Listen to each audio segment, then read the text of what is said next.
Hey, welcome back. Welcome back. It's Sunday. Funnicar. Left Coast Love 2020. Episode Lucky 13. October 25th, 2020. Hope everyone had a good week. It's an interesting week. A lot of stuff's happened. It's almost feels like each day is a week these days with the continued battle with COVID, but maybe we can take your mind off of some of that for a little bit.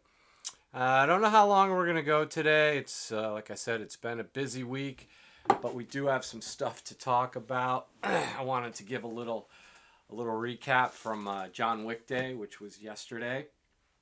And then in a roundabout way, I ended up watching The Deer Hunter from 1978 with Robert De Niro and Meryl Streep, and I mean most people are familiar if you haven't seen the movie, but at least familiar with the cast. It's a pretty amazing cast. And then some final part of the podcast today. I wanted to talk about the glut of all of these Super Deluxe, uber complete sets, whether it be from music or movies, or it's primarily music these days, but it just seems like every month there's more and more of these coming out. So why don't we get right into it? So yesterday, yes, October 24th was John Wick Day. So so this whole thing started as a goof 2 years ago on a project. And I bought the .com literally just to throw up a simple web page to amuse the project team I was working with, and it's kind of become a little bit of a ritual in my house and with my neighbors and stuff. So this year I decided to kick it up a notch because again, what else am I going to do in my house? And dabbled into the world of Facebook groups. So a couple episodes ago I had talked about how I set up a fan page for our cat, Stan Lee, the cat in Novato. Free plug there, by the way. Feel free to look him up on Facebook, like him, follow him. He's a very interesting character and truly a neighborhood personality.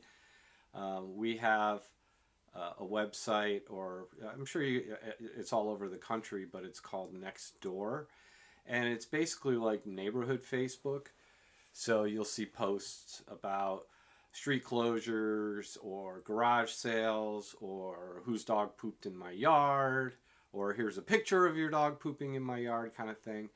And I think I told the story last week.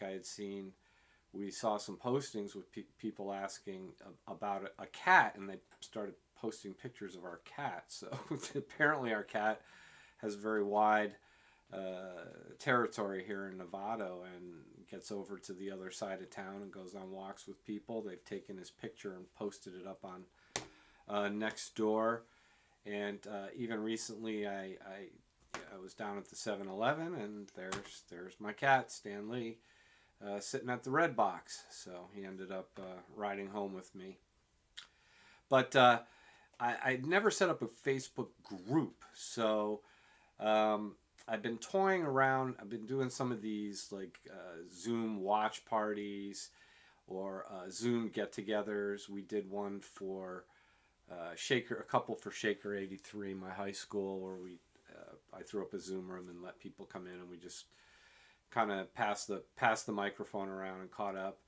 And then at work, I sponsored a couple of invitation-only watch parties and things like that as a way to try to stay connected with some of my coworkers, since we don't travel. Everybody's like me; they're working from home, sitting in front of a camera, talking into the microphone. So, like I said, I've been experimenting with that. So for John Wick Day, I thought this was the perfect opportunity to kind of combine everything all together. But what I didn't want to do was just bombard everybody, which I ended up doing inadvertently anyways. My first thought was, oh, well, I have all these friends in Facebook, so I'll just go into Messenger and send them a PDF with all the information for the watch party. So I apologize for that. Got a lot of messages back. People couldn't open it, or what is all of this? It looks like spam.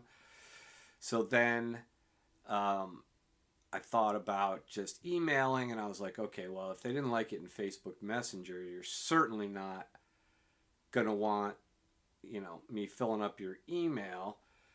And with the recent work that I had done and that I did on the payphone for my wife's birthday, through a couple of Facebook groups around old payphones, I got the idea, well, hey, maybe I'll throw up see how difficult it is to create a Facebook group and invite some people, and then put the information for the watch party, and it kind of gives you a central place to like post information, and as part of your Facebook profile, you can go over to your groups, and just kind of keeps that noise off to the side.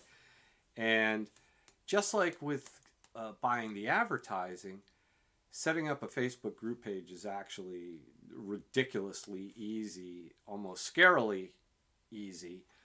All you really need is a name and an existing Facebook account, and you can set it up. And I guess, I've been reading on the news about, well, hey, this was part of a private Facebook group or a public Facebook group.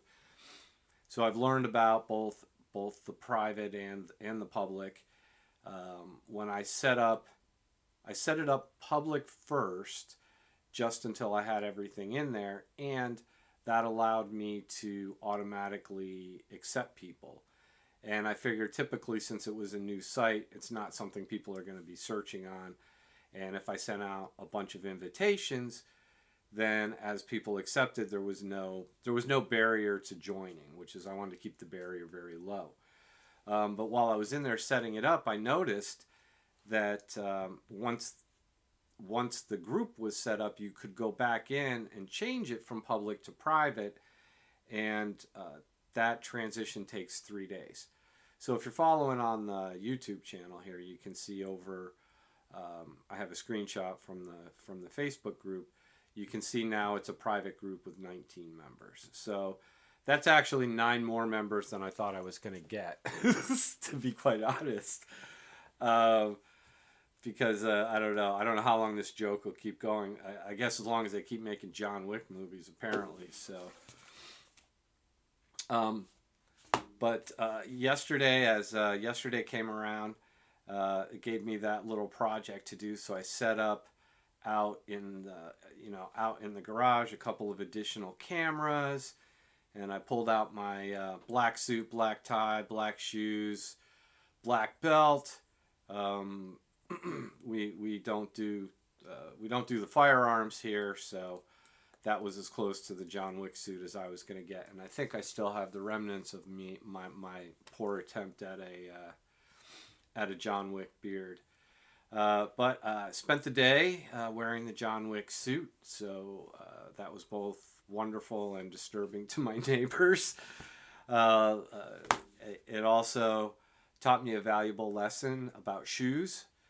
So let me tell the shoe story first. So I have a pair of these like slip-on black leather boots, and back in the pre-COVID consulting days, with all the travel, especially for shoes like that where I'm more wearing them with slacks than an actual suit. Wow, is that an old word, slacks? With pants, casual pants, but maybe with a button-down shirt and a sport coat. I tend to go with foam, or not foam, but the softer soles. It's just easier on my old man feet, especially in the days of dragging suitcases through airports and sitting on airplanes and having to walk, walk a lot.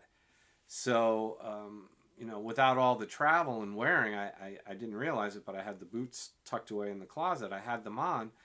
And at one point, I got up to walk from in here in the office, which was where I was streaming the movie, out to the garage, because that's where I had the John Wick box, and I had one of those like QVC cameras over the top, so we could, as I was opening it, the camera was looking down into the box as opposed to watching me open the box. Anyways, I got up out of the chair, and as I turned to walk out the door, I stumbled, and I was like, "Oh, okay, is what's going on here?" And I wasn't in pain or anything, so it's not like my knee or hip or anything went out. So I looked down, and all over the carpet was chunks of the bottom of my boot. It was actually, because I hadn't been wearing them, they'd just been sitting there all summer long in the closet. They basically just totally dried up and started to fall apart. And, I'll admit they weren't a very expensive set of shoes, primarily because I knew I'd be beating them up wearing them while I was traveling. But they looked nice enough. At least back in the day, my experience was when traveling, you don't need to get all dressed up, but, good customers get good service. And if, I try to look professional, and again, in my line of work, I don't know who I'll be sitting with on a plane. It could be a potential client, or it could be an existing client. So I always want to have a certain level of professionalism and try to look clean. And as I've learned over the years, you get much better attentive service, whether it be from the crew on the airplane or from any of the folks that help you get on and off, or change tickets, or move seats, or things like that. So it's always helped. And so I had to switch over, and in the heat, we were already into John Wick 2 at that point. So with the camera here, nobody could see my shoes anyway, so I just threw on a pair of Vans. I have a pair of Marvel Spider-Man slip-on Vans. And so I had the Spider-Man Vans with the John Wick suit. And I'm out in the driveway. We moved the grill out front now because sometimes we double up and cook with some of the neighbors. And I was cooking a pork tenderloin out on the grill in my John Wick suit and Spider-Man sneakers. So that actually drew out some of the neighbors. Hey, what's going on? I'm like, hey, it's John Wick Day. And out in the garage, we had the streaming and the cameras and the John Wick box. So, overall, I mean, for the first time out of the gate, setting up the group, getting some invitations out, and over the course of I did stream all 3 movies. Over the course of that, I had about 10 people drop in and out. So probably the same people that listen to the podcast, I would imagine, because not a huge audience, but then again, if you're listening, then you're the most important person. Anyways, also learned another lesson, because on the John Wick, on John Wick Day, I actually posted the invite to the Zoom out on Facebook and on the johnwickday.com webpage. So that meant, okay, now the link and the password's out there for this. So in addition to the people I invited, hey, we're opening the door. You don't know what you're going to get. And, the internet did not win me over, but in some respects, I think, maybe, I was a little taken back, because considering how kind of obscure and, this is really just a couple of people at a time dropping in, dropping out, and hanging out with me on a Zoom call, that somebody actually took the time to Zoom bomb John Wick. And it was during the first movie. I believe Frank Konizeski Frank Konizeski and I were discussing the red shirts. So if you're not familiar with this, the next time you watch John Wick, especially the first movie, anybody that has a red shirt on, that is a sure sign that Mr. Wick is coming for you. And it's something your brain picks up on, but not everybody fully remembers that particular little detail. So when you call it out while you're watching the movie, right as some of those scenes begin, it almost became comical. But anyways, back to the Zoom bombing.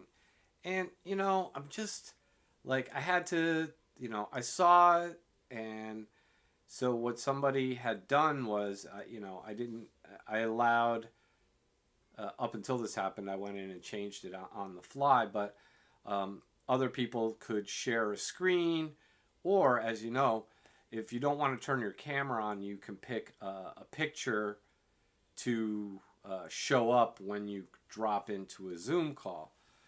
So I think they did both. So it was both what their screen was and what their avatar was in my Zoom call.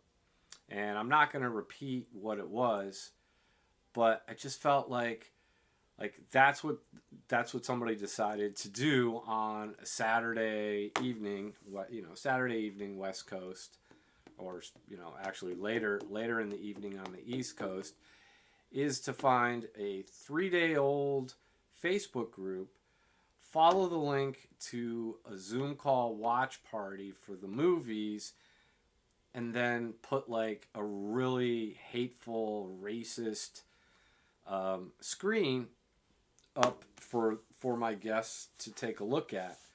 So, I saw it and was able to go in and, turn that off and remove them from it and add a couple more controls. They didn't try to come back in, but it was kind of disappointing, I have to say. But, once we got past that, we actually had kind of this discussion here about wow, how sad is someone's life that, they're trolling really, really small Facebook groups, Zoom calls on a Saturday night. Seriously, dude, or whoever, just get a life. So overall, I would say John Wick Day was a success. If you're a member of the Facebook group, it'll probably be pretty quiet and until we get to next October, in which case we'll rev things up again and we'll pull the suit out, and hopefully I'll have a better pair of black shoes by then. So that's the wrap up on John Wick. So until next year, Mr. Wick. And I believe we'll even have a new movie at that time. So they're filming 4 and 5 together. So that'll be awesome. All right. Not much of a transition other than movies. So I guess, there you go. Talking to my mom on the phone. And my stepfather passed away relatively recently. And, they'd been married a very long time, 40 plus years. And my dad passed away, I want to say, 10 years, 11 years ago now. So, now my mom, for the first time in her life, lives by herself. And initially, especially with COVID and everything, started to get a little concerned just about because you can't really have a whole lot of interaction, what's the quality of life now that, she's never lived all by herself. Well, here's where hey, calm down, Mr. Son. In a way, she's embracing it. I think it's something maybe she's always thought about and wondered what it would be like. So she's enjoying it. She's bought art for her room and made some changes to the house or the townhouse where she lives to really make it be her own space. And that doesn't take anything away from, the life and the things my stepfather had in the house. But, he's not there anymore. So in some respects, she does need to kind of move on. And along those lines, and again, I'm like, duh, I shouldn't be surprised because, she's a grown woman. She's been a grown woman longer than I've been a grown man, but, she's got her own life. And she's been reconnecting with some old friends. And she has a new friend who keeps her company, and they like to talk and take drives. And she was mentioning to me that he's going to be heading out because it's hunting season in upstate New York. So that got me thinking, because it was interesting that both this I'll call him a gentleman, and as a hunter, as my stepfather Ron was also an avid hunter up until he got too old to go do that, but for most of his life, and he grew up in the Adirondacks, and there's a lot of photographs of him and his boys with his father out hunting and camping, and that wasn't much of my upbringing. So when they got together and we moved into the house in Latham, I was always very interested because of all of kind of the outdoor hunting and camping gear that was now in the garage, because I never had or saw any of that stuff. But I can tell you this. So after those years in the military, both active duty and reserves, pretty much, over the whole camping thing. My daughter goes RVing with my wife and some of their friends each year for a week. But I tap out of anything that has to do after the last time. I think one of the last times I went camping was Reggae on the River. And I don't know if that was really truly camping, because although we did have tents, we had facilities for showers and bathrooms and sinks and running water and electricity on the pads and our vehicles and things there. So not truly, roughing it. But anyways, that got me thinking. And these days with all of the streaming options, she was talking about him going deer hunting. And I was like, deer hunting? Deer hunter. So I went over to, I think it is Showtime I have. God, I have so many of these streaming services. Yeah, I think it's Showtime. So I went over to Showtime, and I wanted to see if they had the Deer Hunter, and they did. A couple of things. So I remembered, first of all, it was an older movie, so it came out in 1978. I didn't realize I didn't remember it being that old. I think the part I got remembering wrong was how young I was when I actually saw this for the first time. So this is an R-rated movie that came out in 1978, so I obviously did not see it in the movie theater.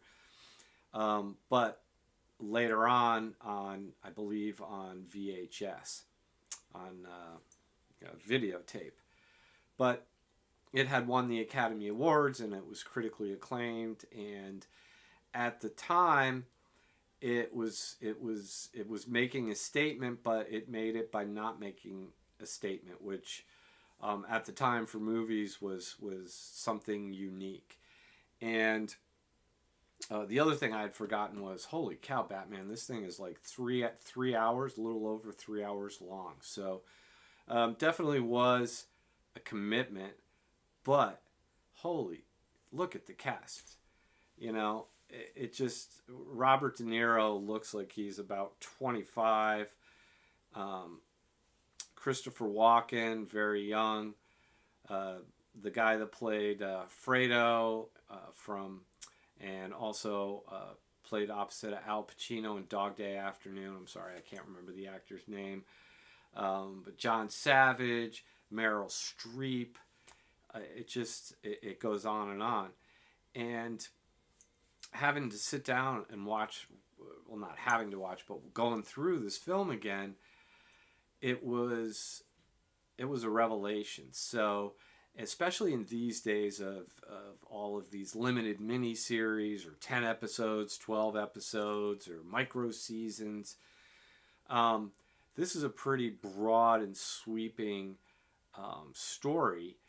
And the amount of art and craft that goes into storytelling here, I don't know that I fully absorbed when I saw it back in 1978. So, or it was probably 80 when I saw it, when it came out on videotape, because back then it had you had to wait much longer for it to get to videotape. And what I was thinking about was, it's 3 hours long, and the movie almost breaks down into 3 1-hour segments, and it begins with a wedding and it ends with a funeral. So, within those 3 hours, Michael Cimino is going to take us through this story, the story of the relationship and the experiences of this group of guys from a steel town in Pennsylvania that end up going to Vietnam, and also what is the impact for the people that don't go, the people that are left behind. And what it does is it tells, in the beginning, you are taken into vignettes. There's a very, very long wedding sequence, which now that I know that Christopher Walken was a trained dancer as well as an actor, to go back and watch him in the wedding scenes, for such a tall, kind of lanky guy, he is so... It's amazing how graceful he is, and the Russian Orthodox wedding, as well as the reception and the dancing, and Christopher Walken just looks so happy and joyful during that part of the movie. And then the second part of the movie is with all of these guys over in Vietnam and their horrific experiences as POWs, and eventually, I don't want to say escaping, because the Christopher Walken character eventually does come home. And spoilers. I'm sorry if you haven't seen The Deer Hunter, but the Christopher Walken character does eventually come home. But not alive. That's the funeral at the end. That was part of in the first part of the movie, where he and Robert De Niro, he makes the Robert De Niro character promise to not let to bring him back home no matter what, and that is a promise that he forces him to fulfill in the most cruel and awful way you could possibly imagine. And again, the amount of time and energy that went into kind of mapping out each of the scenes. And for me, now that I think back, this was the first movie I ever saw where at the end there was no resolution. Like, there was no, I don't want to say I was naive, like a happily ever after, or from watching the typical, at the end of the movie, ... here's their, here's now what's happened to this character, and here's what's happened to this character. We don't know what's going to happen to any of these people. And I don't know if that was intentional, but that was, at least for me, I think, what the message of the movie was, because what it is no one knows. It's going to be different for every person. There is no common experience when people have to go to war, and the results of that. And each of the characters demonstrates a loss and an injury that manifests itself in many different ways. So the Robert De Niro character, if you will, is impotent when he comes home. So let's call that a spiritual, he's spiritually castrated. And the John Savage character loses his legs, which is a physical, he's lost his legs, feels he's no longer, he will never be able to fit in under the old or under his previous understandings of what a man and what his value is. So he was, emasculated, but it was through a physical injury. And then obviously the Christopher Walken character, his castration is mental. He checks out so far that it isn't until the very final scene between him and Robert De Niro, when they're sitting across from each other at the table, that the Christopher Walken character lets him know that just for a second he understands and he knows who he is, but he can't come back. And the end of the movie, again, I'd forgotten what the ending was, which was, all they bring the Christopher Walken character back and have the funeral, and they're all at the bar sitting around, and they just sing all together in unison, "God Bless America." And if it makes you listen to the song and the words in a different way, because now you have the lens of all of these people's, all of their experiences. And, I wonder, you wonder what's going to, what happened to them. Anyways, so I get overwhelmed with all the choices that are out there. And they take way too long. I don't want to spend 10 hours to get through a story. And I know there's a lot more movies like this out there that definitely deserve a look. And again, the cast here, and just seeing them so young and so fully invested into the story. I mean, every piece of this movie is just wonderful, from the soundtrack, that Deer Hunter kind of haunting guitar theme, as well as the cinematography.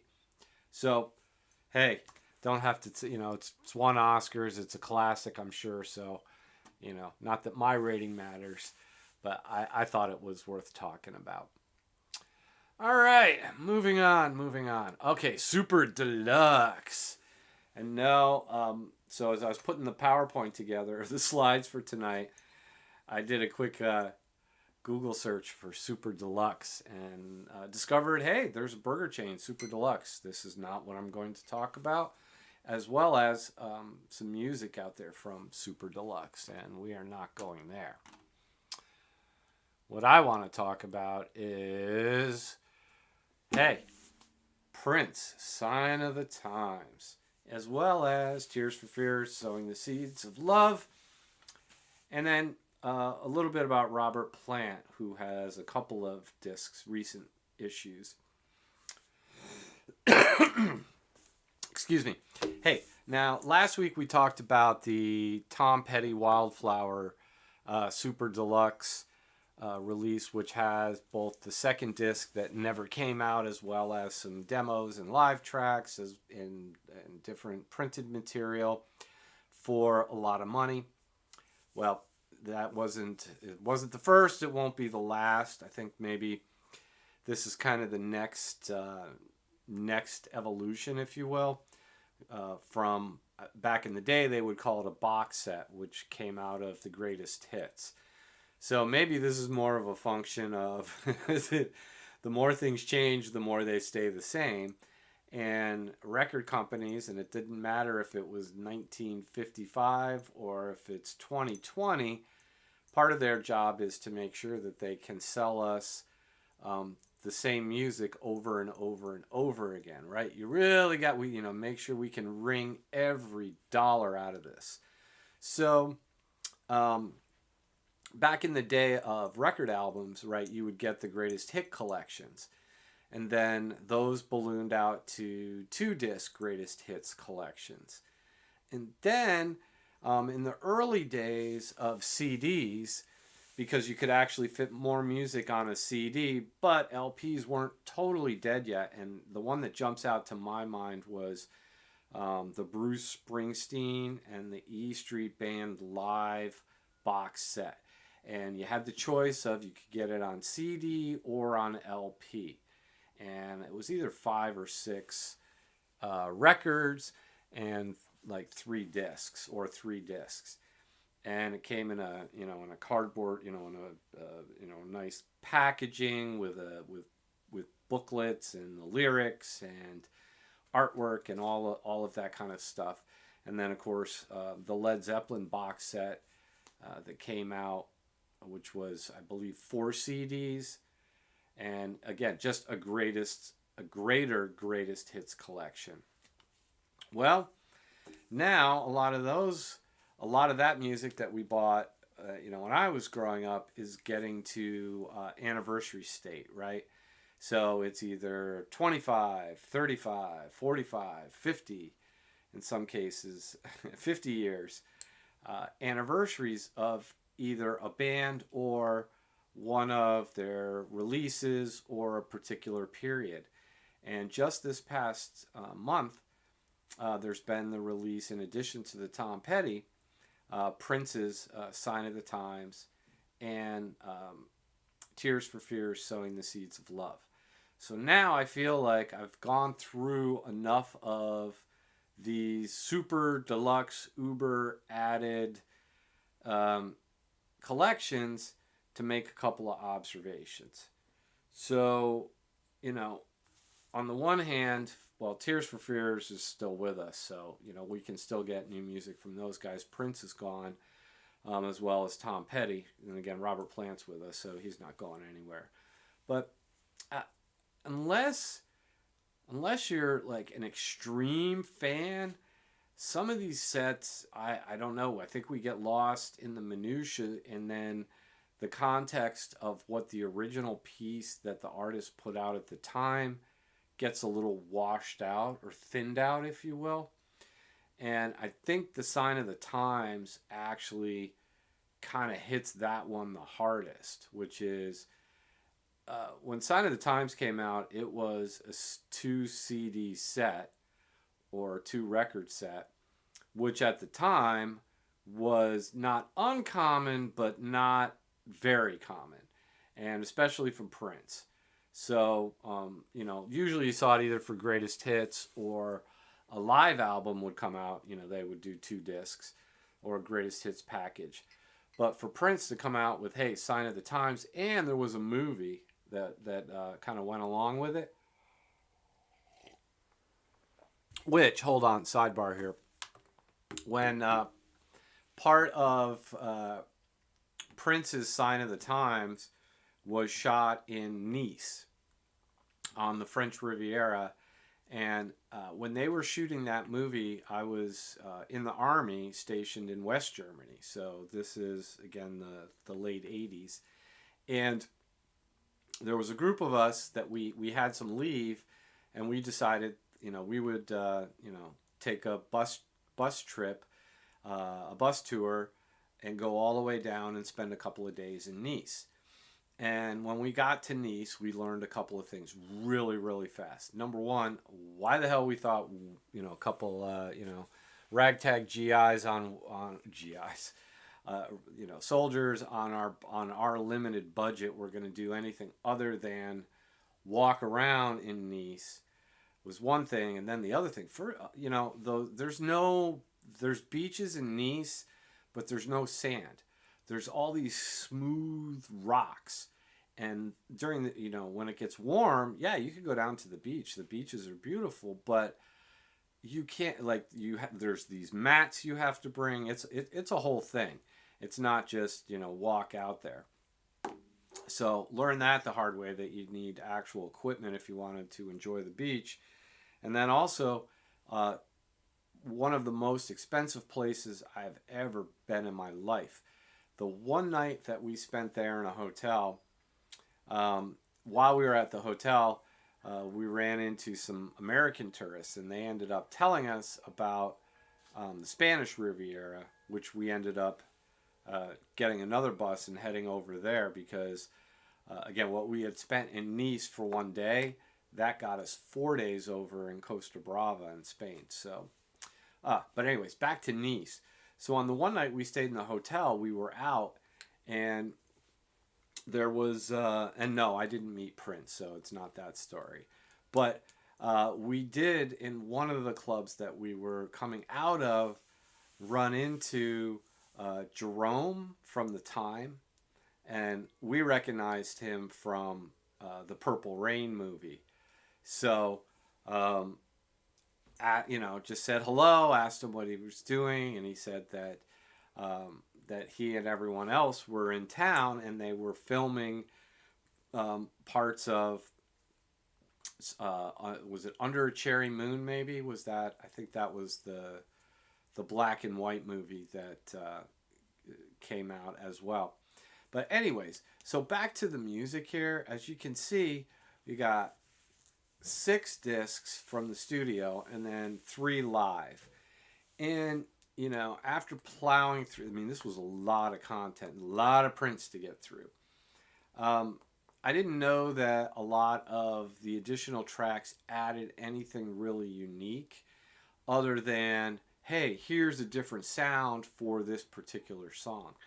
And Prince was such an artist that I think I was happier with what he felt best represented or what he wanted to put out there.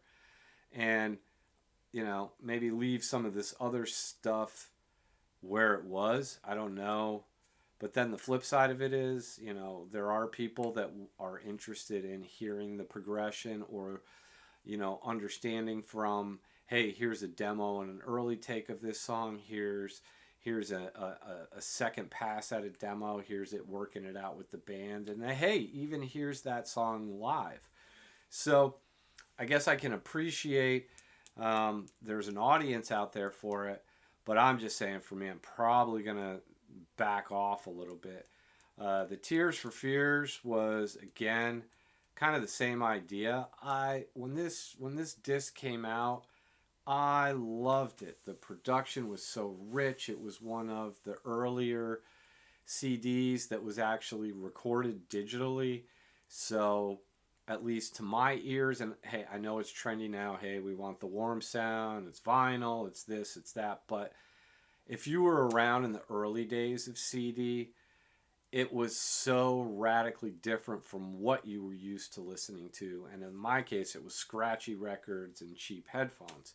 So to be able to listen and actually pick out all of the instruments on from listening to a CD and the amount of work they put into those Tears for Fears, it really felt like Pink Floyd crashing into the Beatles. And I just ate it up. And to this day, they are still one of my favorite bands. And I have seen them live a couple of times. But I have to say, for me, I would rather just listen to their studio stuff, because to me, that's where the magic was. So made it through all the Tears for Fears stuff. And I did say I wanted to mention Robert Plant. So Robert Plant kind of came at it from a different way. He actually put out 2 different discs. He put out a greatest hits / singles. So yeah, back in the day they would release singles. So and this is from his solo years, not with Led Zeppelin. So going all the way back to, again, the 80s, late 80s, 90s, Tie-Dye on the Highway, all of those great FM tracks, all the way up to the stuff with Alison Krauss and some of the, I guess, world bands or world music that Robert, likes to dabble into. And he's also got a podcast out there called, I think it is Digging Deep.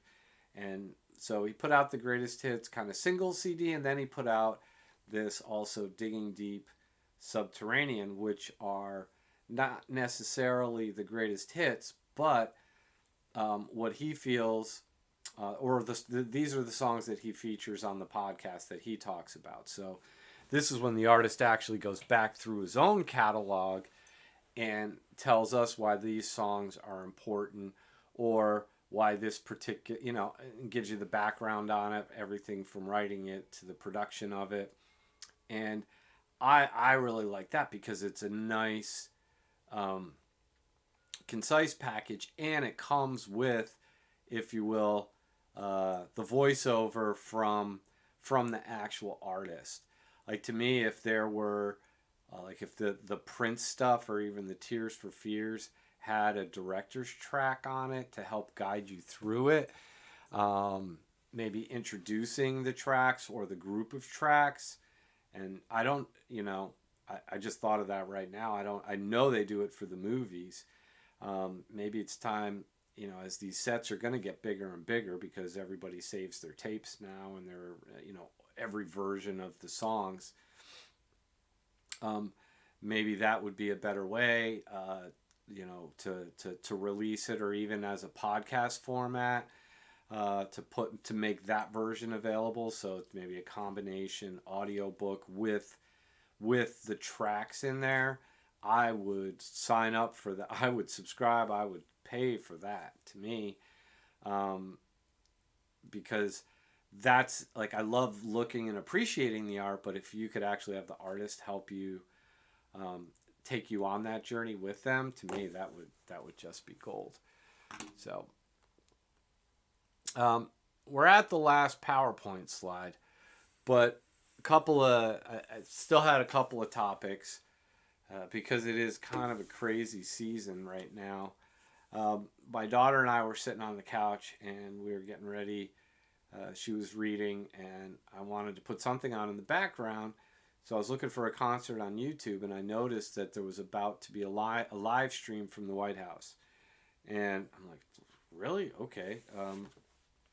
And it turns out, like, this was an actual thing. So today, at the White House, they had Halloween. So the whole front of the White House had orange, Halloween lighting and decorations, and they played Halloween music. It must have been one of the military bands, so they had a nice orchestrated version of Michael Jackson Thriller, as well as some other kind of haunty classical music pieces that they ran through. And people were invited to bring their children in to see the president and the first lady, who greeted them for Halloween. And I was just, I was amazed. And I'm not going to share what my particular opinion of this thing was, but I thought it was, I don't know who would, especially with everything going on right now, bring your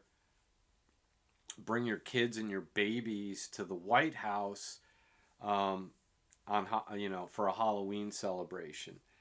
And, both from, and this isn't an opinion about whether you support the president or not, but, in today's environment, this close to the election, and we've seen what's happened, people are very upset. People are very angry.